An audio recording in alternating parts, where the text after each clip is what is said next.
Al-Malik, bayi berusia belasan hari di desa Patampanua, Kecamatan Matakali, Polewali Bandar, Sulawesi Barat ini, menderita hidrosefalus. Hari demi hari kepala bayi berbobot 2,6 kg ini terus membesar. Bayi Al-Malik adalah anak kedua dari pasangan Wardi dan Halisa. Al-Malik diketahui menderita hidrosefalus saat berusia 6 bulan di dalam kandungan. Al-Malik pun lahir prematur 7 bulan. Dokter yang menangani ketika itu langsung merujuknya ke rumah sakit di Kota Makassar, Sulawesi Selatan untuk menjalani operasi. Ayah Al-Malik bekerja sebagai buruh panggul dengan penghasilan tidak menentu. Keluarga ini tercatat sebagai penerima manfaat BPJS Kesehatan, namun kedua orang tua tidak mampu memenuhi biaya hidup selama membawa buah hati mereka berobat di Makassar.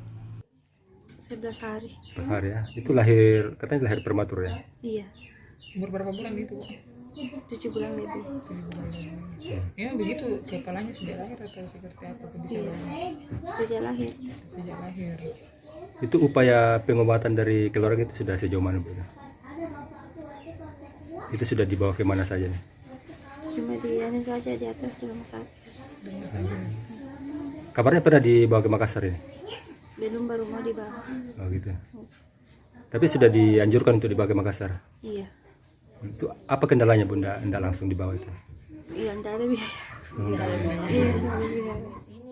Saat ini bayi Al-Malik dibawa berobat ke RSUD Haji Andi Depu Polman dan ditangani di rumah dengan semampunya. Kedua orang tua berusaha mengumpulkan biaya untuk digunakan selama pengobatan di Makassar nantinya. Namun mereka berharap buah hati mereka tidak perlu menunggu terlalu lama untuk dioperasi dan bisa tumbuh sehat.